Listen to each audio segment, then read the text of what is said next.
On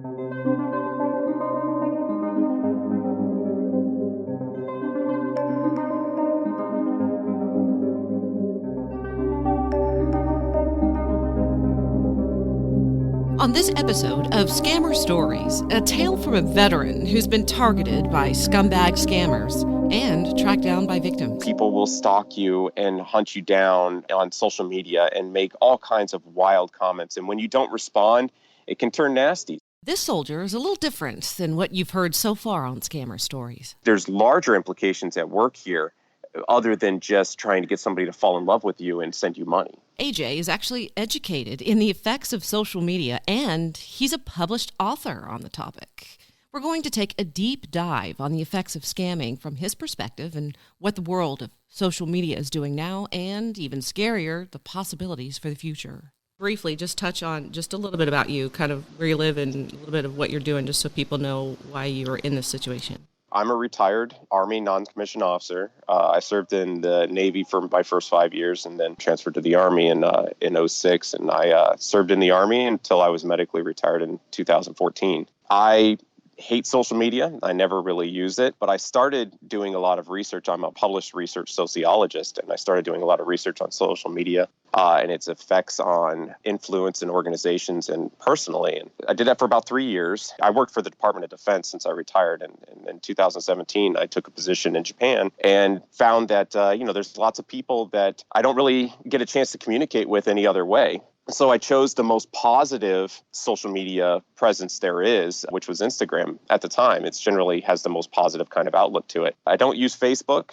because it's filled with diatribes and negativity. And LinkedIn is really just business type stuff. So I just wanted something that was short and sweet and simple and right to the point. That's one of the reasons why I chose Instagram. And about 2 or 3 months after having the account, I got my first message. And I say first because I've gotten hundreds and hundreds since. Some random woman from the Philippines sent me a message asking if I was the real me. It was kind of like, oh, thank God, I finally found the real you. Is this the real you? Do you have this name? Do you have this account? Is this person you? And they forwarded me a bunch of information of another Instagram account with my pictures. And at this point, you probably hadn't heard of any of this before then, right? Did you know what was going on? No, I had no idea. So I was really infuriated that somebody had stolen my photos and started an impersonation account. They even had my name. Pretty ballsy, I would say. So I reported the account and I told the person, no, that wasn't me. And they went, she went into this really long story about how she had lost a couple $1,000s. She had been talking to this person for about 2 months. And I was only like 3 months or so into having an account. So it happened pretty quickly, I guess. And I felt really sympathetic and really sad for what she went through, only to discover that she had gotten scammed. And then when she finally realized she had gotten scammed, that's when she decided to try and go to the authorities, and nobody would help her. And then she went on this witch hunt to try and find me, essentially. And I wanted to do everything I could to try and help her. And then at the same time, I felt, wildly infuriated at the individual that had done this. This is a story we've heard before. Some of you have lived it, not being able to get help anywhere. But AJ obviously has heart.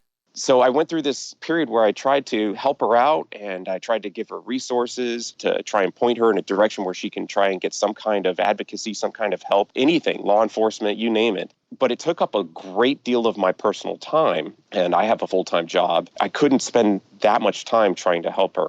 That was just the beginning for AJ and his nightmare. Eventually, it sort of went quiet, after about a week or so. And then I got another message from somebody else. I think that person was in Bolivia. Same kind of situation. I felt really bad, wanted to really help out, found this account, reported it to Instagram, and they took it down. And then I got another message, and then another one, and another one. I probably average about one, sometimes 2 a week, 4 or 5 a month of random people who will reach out to me on the instant messenger on Instagram asking if I'm the real me. And they all have the same stories. Oh, thank God, I finally found the real you.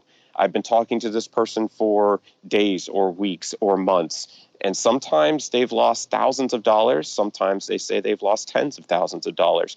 But sometimes it gets even beyond that. I've had numerous cases over the last 3 years where these poor people, they fall so emotionally in love with the fictional character that they got attached to, that when they find me, they superimpose their image of who they think I am onto me. It's become now a new problem where I've had to end up blocking some of them. They started stalking me. So there's been a handful of times where women would, one in Brazil, for example, where she started saying things like, oh, my soldier. She would make these posts, my soldier, my love, talking about how she was going to give up everything and sell everything and hunt me down and find where I live and move to be with me. And I'm like, whoa, wait a second. That's not what this is supposed to be like. I feel bad that you went through this, but I'm sorry, but that's not who I am.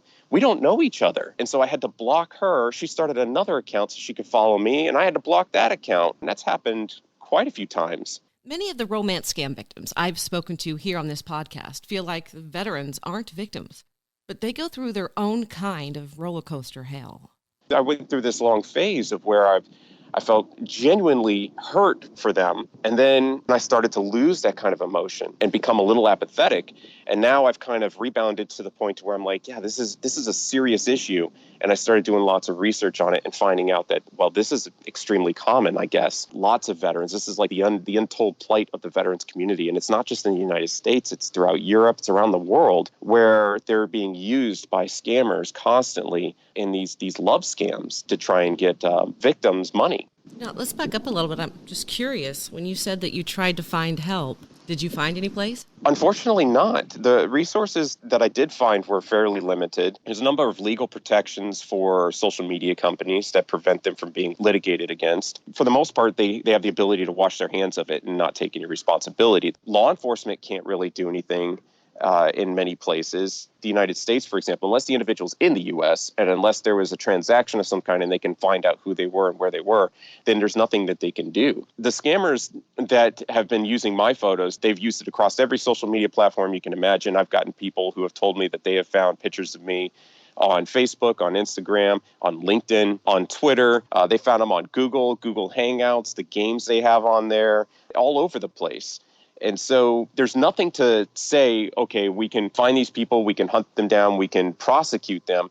You can't find them because you don't know where they're at. And then once you get rid of an account, they just start a new one. Remember, this is a veteran well-versed in social media and technology in general. And you can tell he's obviously very intelligent. The majority of the time, there's a couple that are in like Lagos, Kenya, places in West Africa, the Philippines and the Middle East that are habitual offenders. These are places where you have people who just, when their account gets shut down, they just start 12 new ones. Really, all the resources that I've tried to go and find to help combat this particular issue are severely limited right now. I don't know how much more I can possibly do besides trying to find the accounts and just get social media companies to take some kind of responsibility to help out with the problem. So do you still report the accounts or do you even bother? For 2 years, I would spend a significant amount of time pretty much daily scrolling through Instagram using the search feature to look up any variations if possible of my name. I tried using reverse image searches, different services like TinEye and Google, and trying to find these accounts and hunt them down and get rid of them. And I was successful for about 2 years. Then one day, all of a sudden, it seems like the scammers suddenly got a bit of intelligence and they started making accounts and then blocking me in advance. So now I can't even see them. I had no idea they would exist until somebody, like I said, once a week would reach out to me and report one to me. But then I couldn't even see the account because they had blocked me as soon as they made the account. That's when AJ hit a fork in the road that I crossed with my mother's scam. Finally, I was able to find answers from online Facebook groups like Scamming Scammers Action, Scam Haters United, and Advocating Against Romance Scams.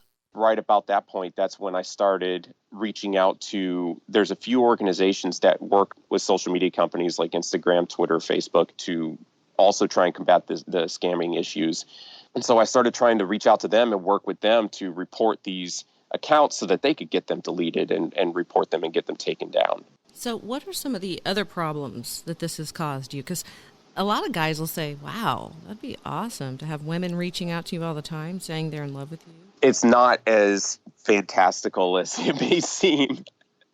It's become a hindrance, really. You end up with real sympathetic cases of people who have actually been scammed. They fell for it. They sent lots of money, and I feel terrible for them that happened. But you also end up with the spectrum of craziness where people will stalk you and hunt you down on social media and make all kinds of wild comments. And when you don't respond, it can turn nasty. Sometimes they'll get pretty nasty online. You have to handle the situation very carefully. I've tried to take more of a diplomatic approach towards it now, it's not as great as people would think to have tons of people constantly reporting to you that your pictures are being used and that they fell in love with somebody who seems to be you. Most people are pretty reasonable. They report it, oh, thank you for your time, and then they move on. But some people can get pretty crazy. And it's those times it becomes worrisome because now it's kind of invading on your personal life and your personal privacy. And about what percentage would you say of the women who have reached out to you don't believe you when you say that the other man isn't you? I would say maybe about 10%. Oh, really? I mean, you could say, well, yeah, that's 90% that understand the reality behind it. But there's still 10%, I would say, out there roughly that don't. I've had a couple of them last year in 2019 try to tell me that I'm a scammer, where the scammer that they were talking to had convinced them that they were the real person and then pointed to my account, the one and only account I have, and convinced them that I was pretending to be them. And what about, have you ever had maybe a friend, a family member, or a coworker notice one of the scamming accounts with your picture on it and confront you? So no, that hasn't happened yet. I mean, I would say thank God that hasn't happened yet. I don't want like my parents, my father and my mother or somebody, reaching out to me and be like, "Oh, is this you?" No, that's not me. It would be an awkward situation to say the very least about it. There's millions and millions and millions of people online. The odds of that happening are statistically very low. I think that for the most part, scammers, they try to fly under the radar. They don't try to advertise themselves too much. If you think about it, they're creating a facade. They're creating this false image of who they are, and they're not really trying to make themselves be too big or they'll get noticed. At least that's my experience with it. I'm not sure if that's the case all the time, but so far, the overwhelming majority of particular accounts that I've discovered impersonating me online to try and scam women with around the world were pretty low key. Not too many posts. There's a few things they all kind of follow, a few indicators that they all kind of have. They follow tons and tons of people. They follow tons of people who are all the same. But then they have very few posts on there. They're not really active that much. So it's kind of like they get involved just enough with social media to get somebody hooked. And they're looking for a specific kind of person. And that's the person that they're going to target. I asked AJ if his professional or personal life has been impacted and pointed out in a previous episode where a man had a hard time finding a job because he had so many people posting his pictures with the big red letters "scammer" posted across the image.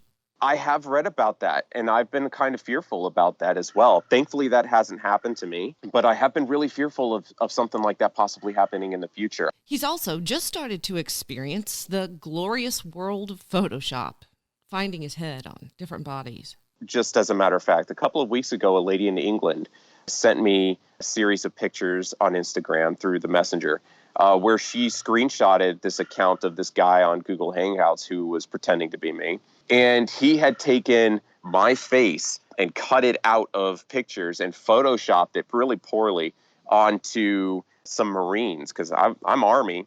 And he photoshopped it onto some Marines, some images of Marines in Fallujah in Iraq from, I think, 2003 to 2005, somewhere around that area. The early days of the Wild Wild West, basically. And then he was claiming that he was deployed. That was one of the scam tactics, and he did one of those typical stories where, oh, I'm deployed, I can't do anything, I need money, that kind of thing. And he sent that picture to her, and then she basically called BS on it. So he sent her another picture of a driver's license from New York with one of my photos from Instagram photoshopped onto it. The most audacious thing was that my picture was photoshopped onto this driver's license, but underneath it was the signature of the actual owner, some lady, and her name was all over it. And the birth date was from like 1969 or something like that.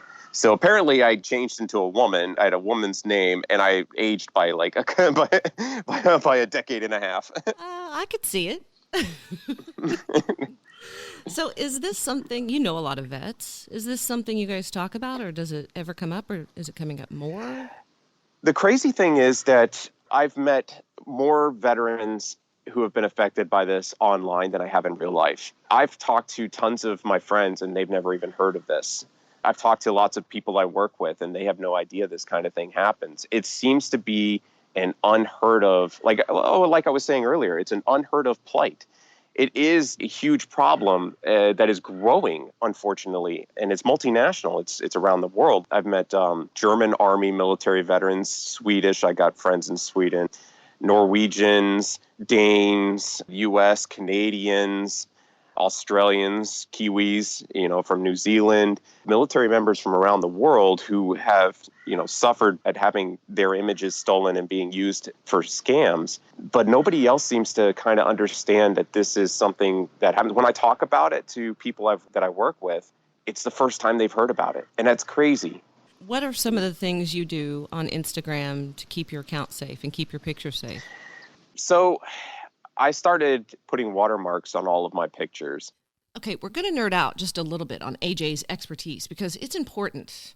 I want you to hang around for a surprising message he has about victims contacting veterans in just a bit.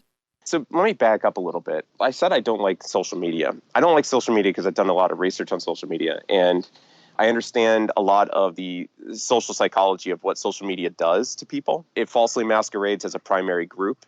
Psychologically. So primary groups are like family members, close friends, people like that, people that are very close to you that you associate with every day. Secondary groups would be like work associates and people who are acquaintances that you don't really know. Social media falsely masquerades as a primary group. And because of this, it's highly addictive for two reasons. One, because your brain likes the interaction between people that you think you're close with. And two, every time you get a notification or every time you get a message or every time something happens on social media that involves you, it releases dopamine in your brain. And this is a happiness chemical. It's the same kind of chemical that a lot of hard drugs replace. Things like heroin and cocaine and methamphetamines replace this in your brain. So it's extremely addictive. So, it could be 2 o'clock in the morning, your phone lights up and you get this urge to want to check it because you think it involves you. Yes. My mother was on her deathbed and would wake up at all hours of the night to talk to her scammer, who went by Gerald. By the way, victims are on scammers' time zones. That's one reason the messages are often late. Scammers also use this to keep their victims sleep deprived and delirious.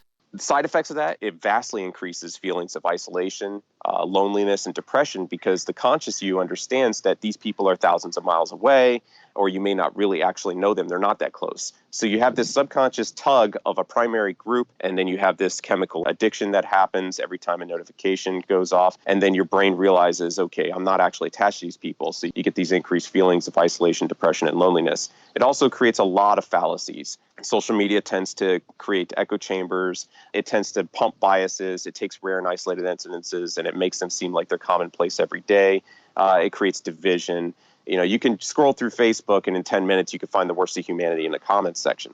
So I don't like social media. I'm not a fan of it. However, for me, it's a necessary evil. I started a social media account for two primary reasons, and one of them was to keep in contact with people who unfortunately don't communicate any other way. And then two was, as a sociologist, a researcher, and a published author, I use it to try and market my work. So I use it for that purpose. The problem is that having it as a necessarily evil, I have to find ways to try and protect myself.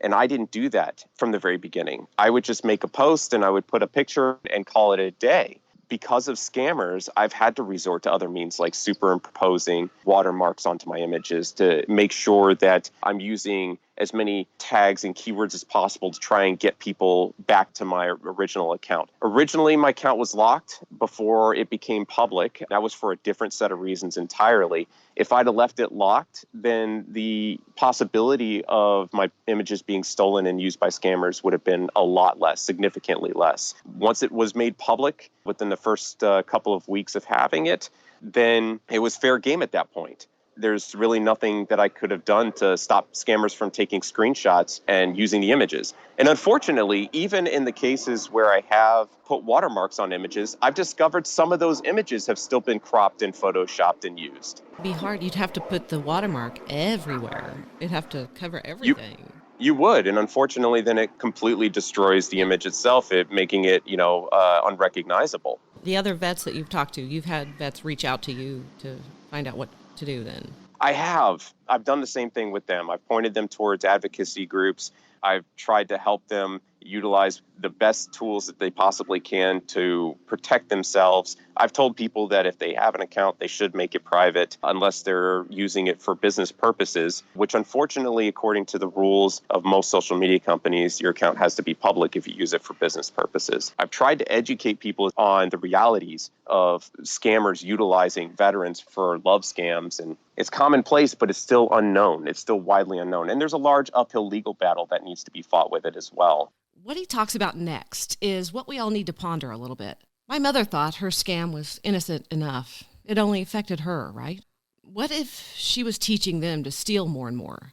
My brother and I were just talking about this last week, how we feel like we've been targeted more by scammers lately. And some of that's just the times we live in, but Mom gave out all of our information to her series of scammers, pictures, birth dates, anniversaries, everything. Unfortunately, there's also a large array of secondary implications that come from these types of things. These are gateway scams, in my opinion. From some of the research that I've done, some of the things I've learned about these types of scams, they're gateways to other kinds of criminal activity. Some women have given personal information that's been used to rob them blind, where people will come up with ways to take money from you, like ATM skimmers, that kind of technology. Some women have given out personal information to the point to where that they've had their accounts hacked. Everything from as low as that to as high as human trafficking.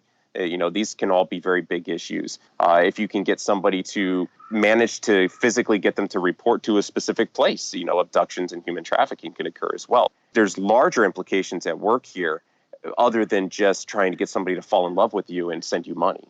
Yeah, I talked to a young girl she showed up in New York City from Canada, and she got lucky. He let her go, but he was arrested about 6 months ago, charged with trafficking. That's exactly what I'm talking about. That kind of thing started off as a love scam. In a case like that, where he's like, oh, hey, why don't you come fly here and meet me at this place? You don't even realize the kinds of evil people that exist in the world who will instantly snatch you up. And, in 3 days, you could be in some Middle Eastern country working as a slave. Yeah, so instead of losing all of your money, it could be worse. You could be enslaved. Or you could lose your life. I'm always interested in hearing ideas on how to make the social media companies stand up and take notice. We're tired of being taken advantage of, which is what advocating against romance scammers is trying to do. That's why I joined the board. So what are your ideas on how to fix this then? What would need to be done? I'm not necessarily sure. I think it's very complicated.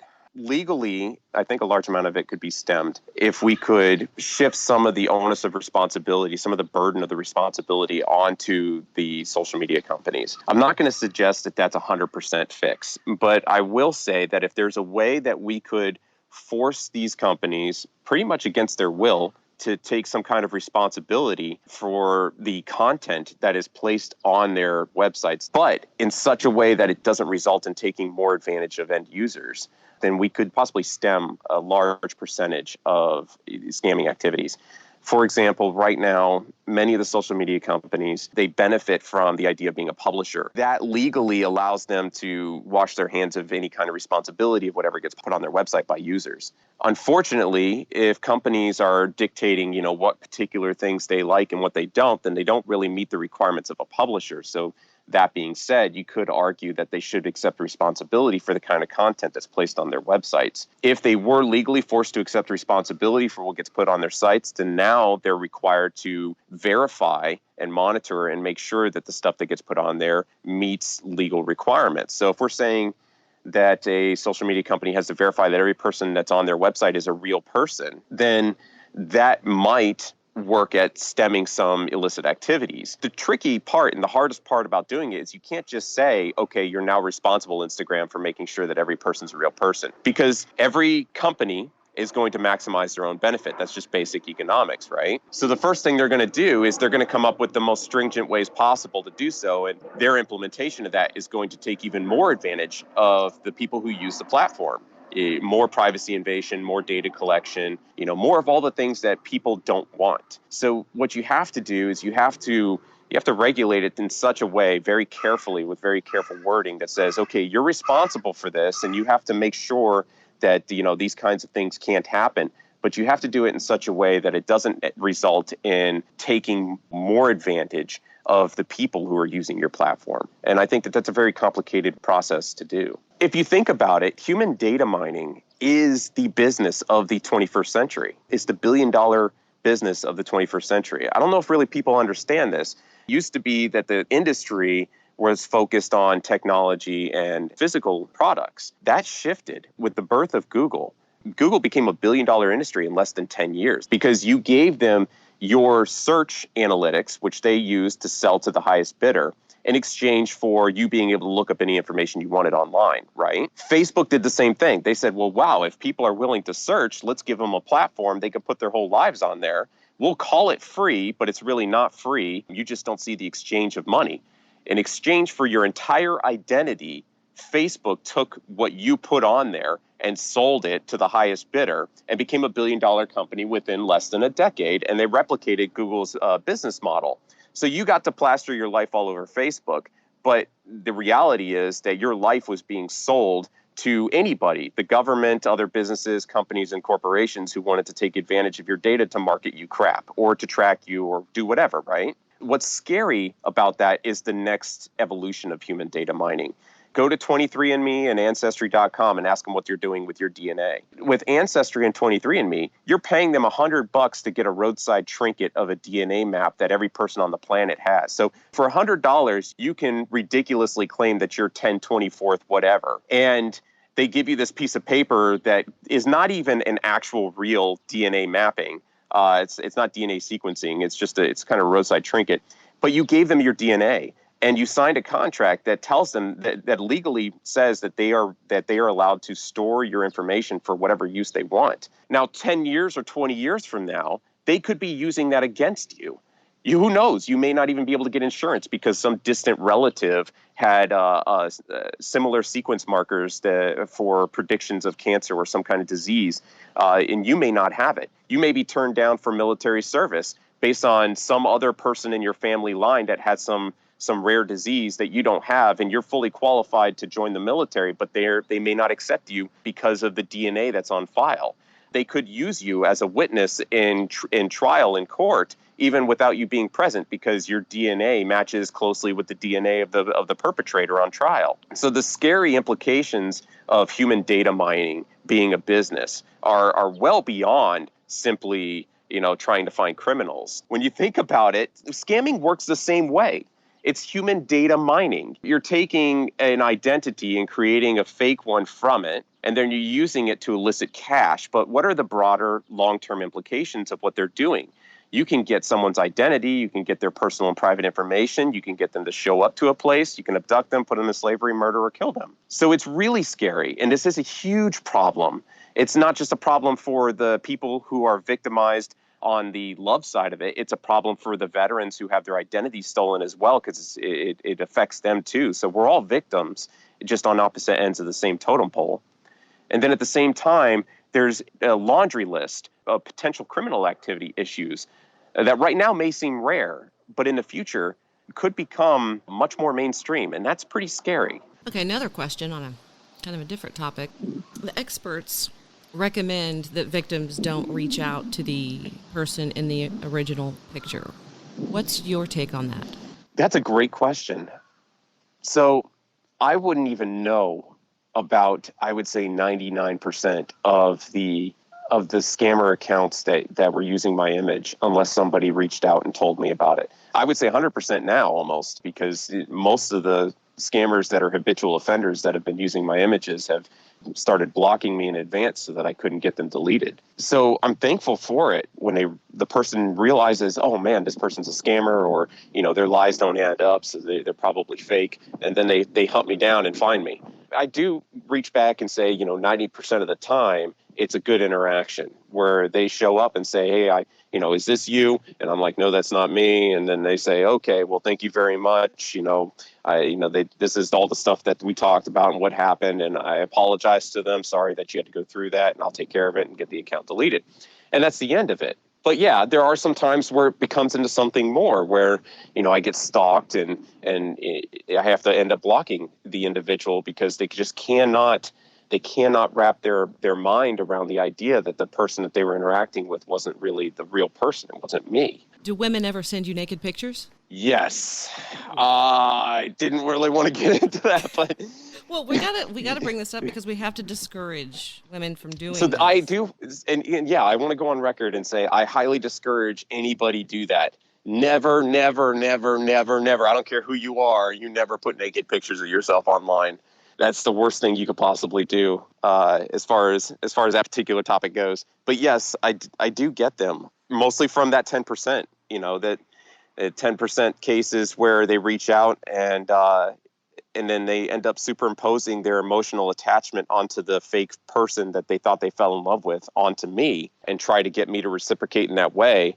I have gotten pictures and some personal videos, and I've had to report them. I have to be polite and diplomatic about it, and I have to say, look, I'm really sorry that this happened to you, but that's not me, and we don't know each other, and I'm not going to fall in love with you. I'm not going to respond to your images. And if you keep going down this road, it's not going to be good for you. I'm going to have to block you. I'm going to have to report you, and you're probably going to have your account deleted. But that doesn't stop them. There have been people who have sent some very private video and nudity photos, and I've had to block them, and I've had to report them for it. The gay romance scams are on the rise. Do you ever get contacted by men who are in love with you or believe they're in love with you?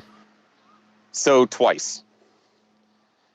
There were 2 times in 2019 where I have had a guy reach out to me, and it was a similar situation. I have discovered, however, that in those 2 cases, in both times, they were extremely respectful and they were extremely reasonable. What about family members of victims? Have they reached out to you? That happened to me a couple months ago. I had a daughter reach out to me. Her mother was the one being scammed. Or she didn't fall for it, but her mother had a Facebook account. She was talking to this guy that had using my name, AJ Powell, on a Facebook account that I guess had been sitting idle since 2017. So the account was started and it sat there for years, and then it was finally getting used. And her mother was falling for it, and she was, elderly. And her daughter, who was in her early 20s, reached out to me and said, "Is this you?" And I'm like, "No, that's not me." And, well, the account looked legit because it was several years old. As I edit this episode on my mother's first birthday without her, I'm smiling. We may have fought like crazy over her scammer addiction as she was dying, but I think she would have been proud knowing that I've continued the fight. If you want to know more about AJ, or if you want to buy his book, go to armyveteranaj.com, where you can find more on his book titled Tactical Pause, or go to tacticalpausebook.com. It's also available on Amazon. Until next time, Scammer Warriors.